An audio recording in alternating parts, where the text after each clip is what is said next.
Couple of days, and so we're going to walk you through it. Today looks fine. We are going to be in the upper 70s after a chilly morning, and then the wind starts to pick up on Sunday. We do have Sunday as a first warning impact day, just because the wind's going to get gusty at times, maybe gusting over 35 miles an hour, but we're not looking for a lot of rain during the day on Sunday. And then we do have a first warning alert day, especially as we head into early Monday morning because of an enhanced risk of severe thunderstorms, and then maybe a few snow showers on the backside of the system heading into early Monday morning.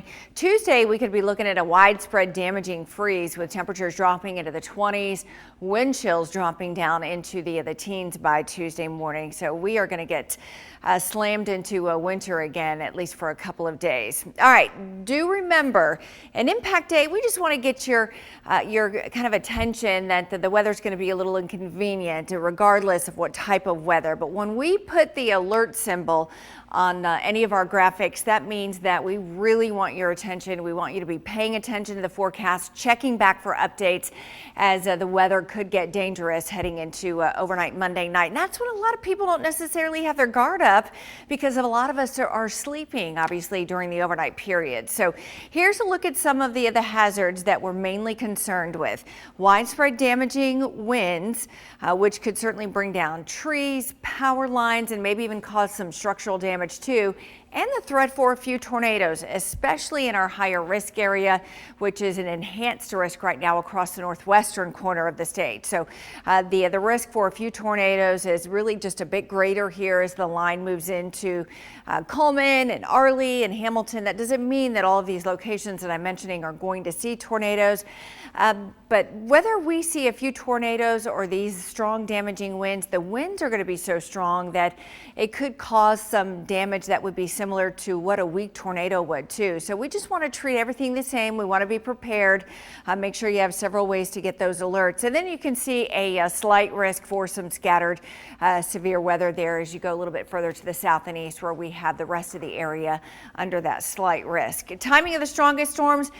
This is going to be blowing through the state so fast. We're probably talking about a 4 to 5 hour period of severe weather as it moves into northwest Alabama initially, and then between about midnight and 4 here along the 5920 corridor. So let me walk you through the future track as we put this into motion. Here comes the line. And if you look at our future track, which is basically kind of an idea of what the future radar may look like, boy, it doesn't look like much. But there is so much wind energy with this.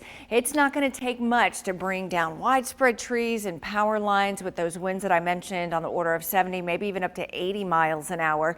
And then this is midnight, so now we're knocking on the kind of the doorstep here of the metro area, just west of Birmingham, and then east of Tuscaloosa by that time, and then continuing to shift toward Anniston and Gadsden as we head into the early morning hours on Monday. As I mentioned, it's going to be moving through fast, so I would imagine the National Weather Service knows that, and they will be giving you plenty of lead time with any of those warnings that are issued. You just have to be ready to act.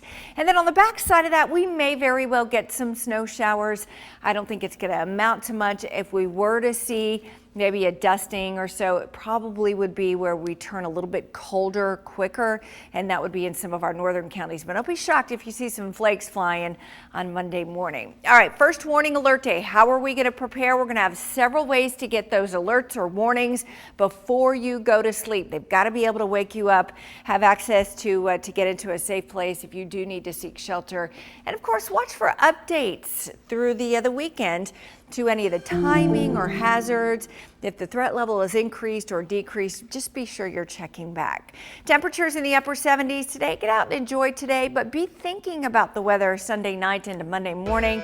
We're in the 20s to start the day on Tuesday.